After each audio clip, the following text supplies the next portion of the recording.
Hey there everyone, in this video I will show you how to add password to PDF. With the help of this video you can add password without using any software. So you can add the password to the PDF with using your Android phone and also PCs or laptop. So let's get started. First of all, you need to going to a website called I Love PDF. From there you need to select the all PDF tools, and from here you will see an option to find out protected PDF. Just click on the protected PDF option, and now you need to select the PDF file. So I have a PDF file on my desktop, so I will just drag and drop here, and here you can see you will get an option to type the password.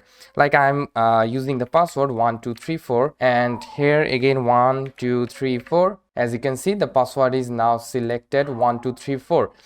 So now I will go with protect PDF, and as you can see this is giving me a download protected PDF file, and I will save it to my desktop destination. Here you can see this is the file I have password protected, so I will just open it, and here you can see this is asking me password to enter. I am entering the password 1234, and now if I click on open file, now it is showing the PDF file. All right, then again if we type any wrong password, like I am typing 111, and if we tap on the open file and it is saying check your password. That's how you can protect your PDF file with password, and also how you can add password to PDF. In this video I have shown you exactly that without any software. So thank you so much. If this video helps you out, please give a like.